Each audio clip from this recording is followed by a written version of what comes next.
अस्सलाम वालेकुम, welcome to my channel novels की लाइब्रेरी। और आप देख रहे हैं द वैम्पायर अरुण। पिछले पार्ट में आपने सुना था कि कार ड्राइव करते वक्त अरुण की अजीब सी हालत होने लगती है, जिसकी वजह से वो रॉन्ग साइड पे चला जाता है जहां जाल्फा खड़ी होती है और वो कार जाल्फा को हिट कर देती है। जाल्फा डर के मारे बेहोश हो जाती है। गिरने की वजह से उसके सर से खून निकलने लगता है। अरुण जब कार से निकल के देखता है और फिर जैसी ही नज़र उसके सर पर पड़ती है, अरुण की फिर से हालत ख़राब होने लगती है खून को देखकर। थोड़ी देर बाद जब जाल्फा होश में आती है तो वो अरुण से पूछती है कि तुम कौन हो। अरुण के कान में जैसी जाल्फा की आवाज़ आती है वो एकदम होश में आता है और बिना जवाब दिए वहाँ से चला जाता है। अब उससे आगे जब घर में पहुँचता है तो एक तकलीफदा मंजर आंखों के सामने होता है। करीब अरुण जब घर पहुँचता है तो एक तकलीफदा मंजर देखकर परेशान हो जाता है। घर का सारा सामान टूटा पड़ा था। लॉन्च में फूलों के गुलदान टेबल से गिरे पड़े थे। हर जगह कांच ही कांच पड़ी होती है। डाइनिंग टेबल की चेयर उल्टी पड़ी होती है। किचन के सारे बर्तन ज़मीन पर पड़े होते हैं। पर आसिया, उसकी मॉम कहीं नज़र नहीं आती। मॉम से लॉन्च से मॉम के रूम की तरफ चीखता हुआ तेज़ी से जाता है। मॉम, कहाँ हैं आप? रूम के बाहर खून पड़ा होता है। अरुण खून को देखकर चकरा जाता है। उसकी फिर से हालत ख़राब होने लगती है। पर जब सामने अरुण की मॉम अरुण को देखती है तो इसे आवाज़ लगाती है, अरुण यहाँ आओ बेटा। इनकी आवाज़ बहुत हल्की सी अरुण के कान में आती है। अरुण खुद को संभालते हुए नज़र रूम की तरफ पड़ता है तो उसकी मॉम के कपड़े पर खून लगा होता है। किसी ने चाकू से मारा होता है अरुण की मॉम को। अरुण दौड़ के मॉम के पास जाता है और नीचे ही इनके पास बैठ जाता है। इसकी आवाज़ नहीं निकल रही होती अपनी मॉम को इस हाल में देखकर, और खून को देखकर इसको अजीब सी कैफियत होती और खून पी ले, इसका बस दिल में यही ख्याल आ रहा होता है बार बार के खून पी ले। खून की खुशबू इसे अपनी तरफ खींच रही थी। अरुण की मॉम अरुण को फिर से आवाज़ लगाती हैं। अरुण खून से नज़र हटाकर मॉम को देखता है, फिर अपनी मॉम को उठाने लगता है। मॉम, आपको कुछ नहीं होगा, मैं आपको डॉक्टर के पास। इसकी मॉम इसका हाथ पकड़ती हैं। अरुण की बात काट कर कहती है, नहीं, मेरे पास वक्त नहीं। मॉम, ऐसे मत बोले, आपको कुछ नहीं होगा, मैं आपको कुछ नहीं होने दूंगा। अरुण रोने लगता है। मेरा शहजादा बेटा, मेरी बात सुनो। मुझे तुमको एक बात बतानी है। वो बहुत ही मुश्किल से बोल पाती हैं। वो बहुत ही तकलीफ में होती हैं। इनकी सांस अटक अटक के आ रही होती है। इनकी आंखों से आंसू निकल रहे होते हैं। अरुण के भी आंखों से आंसू निकल निकल कर गाल पर गिर रहे होते हैं अपनी मॉम को इतनी तकलीफ में देखकर। वहाँ एक डायरी है, उसमें सब लिखा है तुम्हारे बारे में, और इस जगह को आग लगा देना, और तुम शहर वाले अपार्टमेंट में। इतना ही कह सकी, फिर अरुण की मॉम की सांस रुकने लगी और इनकी डेथ हो जाती है। मॉम, मॉम उठे, मुझे इस तरह अकेले नहीं छोड़ के जा सकती। मॉम, मॉम, अरुण चीख चीख कर बोल रहा होता है। आंसू आंखों से रवानी से बह रहे थे। फिर अलमारी से डायरी निकालता है और अपनी मॉम की आखिरी बात, जो कभी नहीं करना चाहता था पर उसे ये करना था अपनी मॉम को सुकून पहुंचाने के लिए, अपनी मॉम को आग लगा दे। घर समझ इसे ये समझ नहीं आ रहा था कि आग का क्यों कहा आखिर मॉम ने। अरुण हर चीज़ को आग लगाकर समंदर के पास खड़ा सारा मंजर देखता है जब तक आग पूरे घर को ना लगी। आंखें नम थी, दिल बेहद तकलीफ में था। हर सांस उसे ये एहसास दिला रही थी वो अब इस दुनिया में अकेला है, कोई नहीं उसका अपना। जाल्फा की दोस्त एमिली इसके रूम की सफाई करके जाल्फा को पेन किलर देकर चली जाती है। जाल्फा सो रही होती है। जब जाल्फा की मामा कामला उसके रूम में आती हैं तो पूरा रूम साफ देखकर खुश हो जाती हैं। बेड पर नज़र पड़ती है तो जाल्फा का सुनहरी गुलाबी फूल सा चेहरा सफ़ेद हो रहा होता है और सर पर बैंडेज बंदी होती है तो इसके पास बेड पर आकर बैठ जाती है। इसके चेहरे को प्यार करती हैं। जाल्फा की आँख खुल जाती है। क्या हो गया मेरी परी को? कामला पूछती है। मामा, आपने इतना सारा काम करने को कहा था ना अपनी परी को, इसलिए ये सब हुआ, मासूमियत से कहती है। जाल्फा, सच सच बताओ, कैसे हुआ ये तुम्हारे साथ? एक्सीडेंट हो गया मामा मेरा, अब मैं ठीक हूँ। जाल्फा अपनी मामा से बहुत डरती है, इसलिए नहीं बताती कि पाँव में भी लगी है। चलो डॉक्टर के पास चलते हैं, जख्म गहरा ना हो। इसकी मामा इसके पाँव पर हाथ रखकर कहती हैं तो जाल्फा चीख मारती है। कहाँ कहाँ लगाकर आई हो तुम? पाँव पर भी लगी है? कामला पूछती है। आंखें हैं तुम्हारी? जी हैं, जाल्फा कहती है। फिर एक्सीडेंट कैसे हुआ? जिसने एक्सीडेंट किया उसकी नहीं थी, तो मैं क्या करूं? आप मुझे क्यों डांट रही हैं मामा? जाल्फा को वो चेहरा याद आता है, खूबसूरत नीली आंखें। आप मुझसे प्यार नहीं करती ना, मुझे बस डांटती रहती हैं। जाल्फा रोने लग जाती है। अच्छा ठीक है, नहीं डांट रही। कुछ खाया तुमने? जाल्फा आंसू साफ करके कहती है नहीं। जाल्फा खाने का सुनकर खुश हो जाती है। जाल्फा खाने पीने की बहुत शौकीन है। ओके, मैं सूप लाती हूँ, फिर डॉक्टर के पास चलते हैं। नहीं, मुझे सूप नहीं पीना। फिर क्या खाना है? कामला पूछती है। नूडल्स, सलाद, जूस और फ्रूट भी। अच्छा, और कोई फरमाइश? कामला बोलती है। नहीं मामा, जल्दी लेकर आइएगा, जाल्फा कहती है। ओके। जाल्फा की मामा रूम से चली जाती हैं। कितना हैंडसम था वो। कौन था? कहाँ रहता है? क्या नाम है? उसका पता नहीं। क्या मैं उससे दोबारा मिल सकूंगी? जाल्फा उस कार वाले के बारे में सोचने लगती है। अरुण वहीं समंदर के पास पत्थरों पर बैठ जाता है। इसे समंदर बहुत अच्छा लगता है। अपनी मॉम के जाने का गम इसे सहा नहीं जा रहा था। समंदर की लहरें साहिल से टकराती, शोर मचाती, उसे बहुत पसंद थी। सर्द हवाएं चल रही थीं। सर्दी काफ़ी थी, पर उसे आज सर्दी का भी एहसास नहीं हुआ। आज उसे कुछ अच्छा नहीं लग रहा था। वो अपनी मॉम के साथ रात यहाँ आता था। उसे सारे मंजर याद आने लगे। फिर डायरी पर नज़र पड़ती है तो डायरी खोलता है।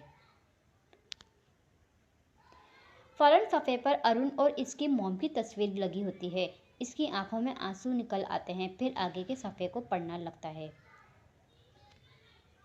माई सन, मैं और तुम्हारे डैड तुमसे बहुत प्यार करते हैं।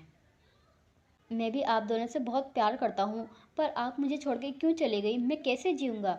अरुण बहुत गमज़दा था। उसका अब इस दुनिया में कोई नहीं था। आंसू बह जा रहे थे। तुम्हारे डैड एक डॉक्टर थे, ये तुमको पता है। वो डॉक्टर के साथ एक साइंटिस्ट भी थे। शहर में बहुत वैम्पायर्स आ गए थे। लोगों की जानें जा रही थी। तो तुम्हारे डैड ने वैम्पायर को ख़त्म करने का एक सीरम बनाया था। जब वैम्पायर आगा को पता चला तो वैम्पायर ने तुम्हारे डैड को मारने की कोशिश की। जब वो नाकाम हो गए तो वैम्पायर आगा ने चाल चली, मुझे इनकी ज़िंदगी में भेजा ताकि मैं इनको अपने प्यार के जादू से इनसे वो सीरम हासिल कर सकूं। पर मैंने ऐसा ना कर सकी, क्योंकि मुझे तुम्हारे डैड से प्यार हो गया था और वो भी मुझे पसंद करने लगे। मैंने तुम्हारे डैड से शादी कर ली, पर उनको कुछ नहीं बताया कि मैं वैम्पायर हूँ, और ये भी नहीं बताया कि मैं किस मकसद से आई थी। वहाँ आगा समझ रहे थे कि जिस मकसद से मुझे भेजा है मैं वो पूरा करने लगी हूँ। पर कुछ वक्त बाद तुम पैदा हो गए, तो हम बहुत खुश थे। मुझे डर था कि मैं तुमको और तुम्हारे डैड को खो न दूँ, इसलिए मैंने तुम्हारे डैड को सब कुछ बता दिया। वो मुझसे बहुत नाराज़ हुए। मैंने उनसे झूठ क्यों छुपाया? मैं एक वैम्पायर हूँ। फिर तो हमारा बेटा भी वैम्पायर है, क्योंकि तुम वैम्पायर हो। नहीं, हमारा बेटा वैम्पायर नहीं है, इंसान है, क्योंकि वो एक इंसान की औलाद है। लेकिन तुम्हारे डैड ने कहा अरुण इंसान तो है। तुम एक वैम्पायर हो और तुम अरुण की मॉम हो, इसलिए अरुण एक वैम्पायर भी है। दो रूप हैं हमारे बेटे के, और जब ये 22-23 साल का होगा तो अरुण में वैम्पायर की पावर आ जाएगी। तुम्हारे डैड ने हमें सिक्योर करने के लिए इन वैम्पायर को ख़त्म करने का प्लान बनाया था। तुम्हारे डैड कुछ करते इससे पहले वैम्पायर आगा को सब पता चल गया। उसने मुझे और तुम्हारे डैड को ख़त्म करने के लिए कुछ वैम्पायर भेजे, और तुमको हमसे दूर ले जाना चाहा उस आगा ने। तुम्हारे डैड ने इन वैम्पायर को तो ख़त्म कर दिया। इस पर आगा बहुत गुस्से से भड़क उठा।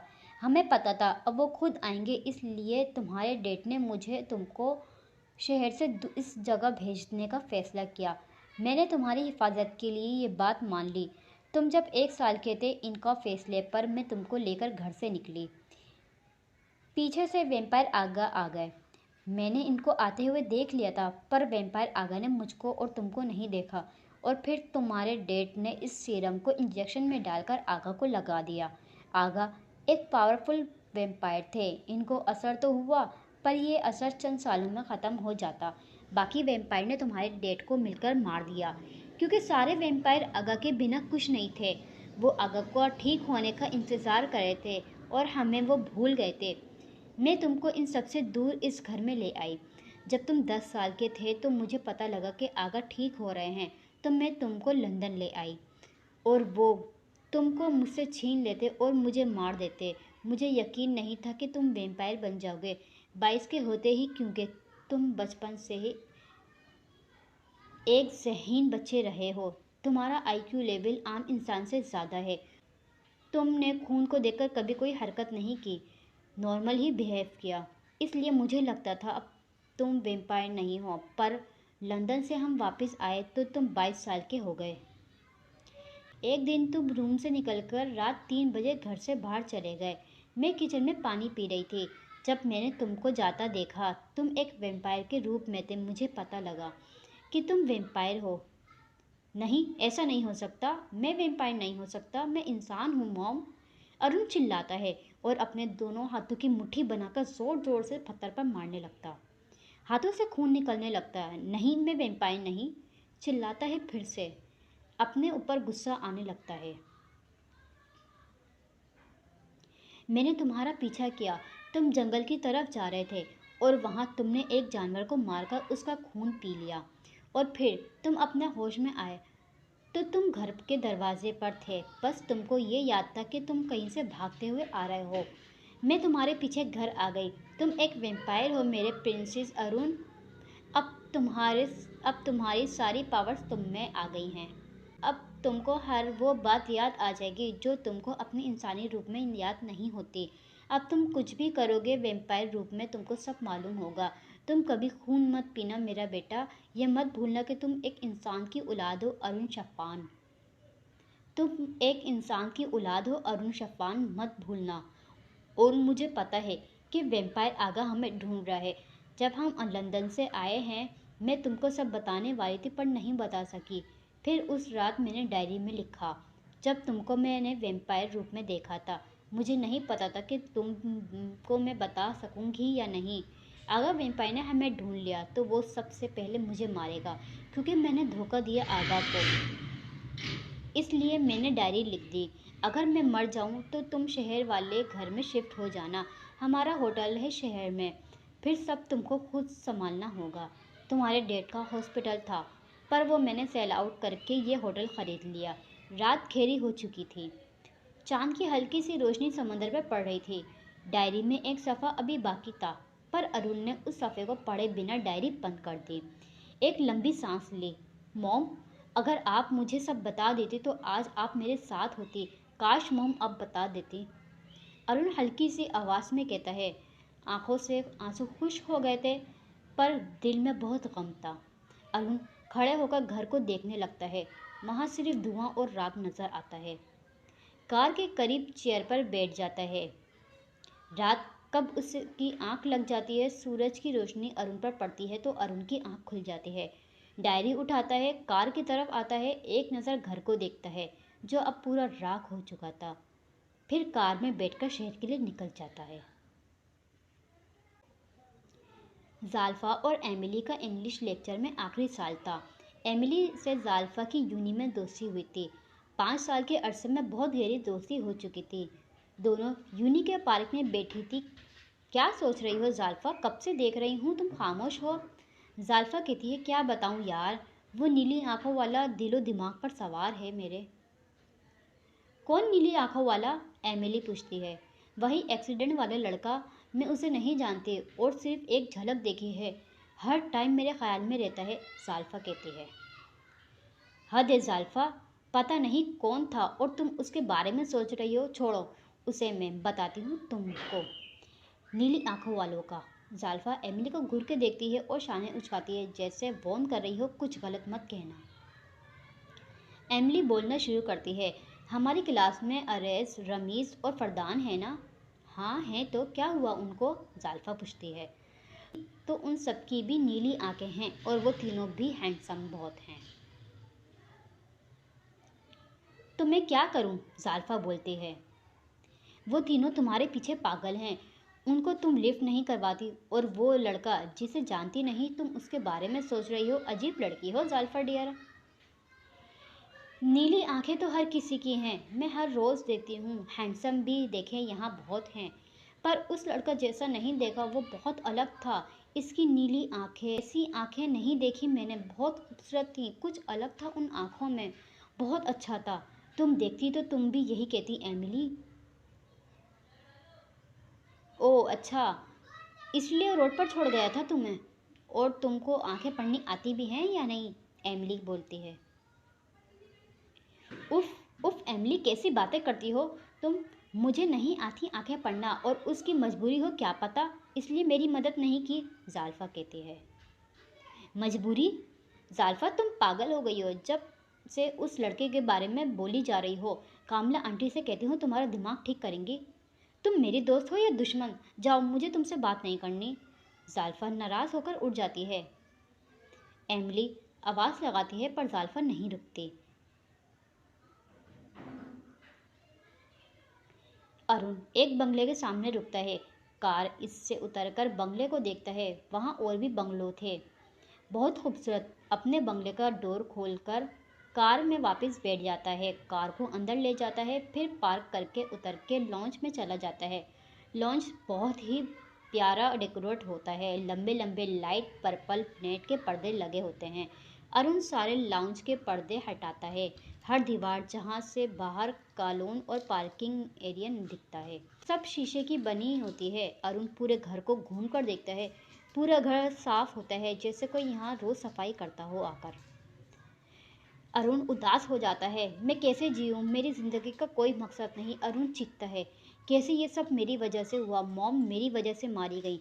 अगर मैं वैम्पायर ना होता तो ऐसा कुछ ना होता। मॉम जिंदा होती, सबको बर्बाद कर दूंगा। अरुण गुस्से में घर की चीजें तोड़ने लगता है। जमीन पर बैठ जाता है। उसके हाथ में कांच का टुकड़ा लग जाता है। हाथ से खून बहने लगता है। अरुण खून को देखकर चकरा जाता है। उसकी आंखों के सामने एक धुंधला सा चेहरा आता लड़की का, और वो उसके सर पर झुककर खून पीने लगा। अचानक सारा मंजर आंखों के सामने से गायब हो जाता है। अरुण उठ के अपने कमरे के वॉशरूम में चला जाता है। मिरर में खुद को देखता है, फिर उस मंजर को याद करने लगता है जो अभी इसे याद आया था, पर इसे याद नहीं आता। गुस्सा आने लगता है खुद पर। मुझे कुछ याद क्यों नहीं आ रहा? अपने हाथ को देखता है। खून की खुशबू इसे अपनी तरफ खींच रही होती है। अपने हाथ को मुंह से लगाने लगता है। खून मत पीना अरुण। इसके कानों में जैसे कोई आवाज आती है तो रुक जाता है और जल्दी से अपने हाथ वॉश करने लगता है।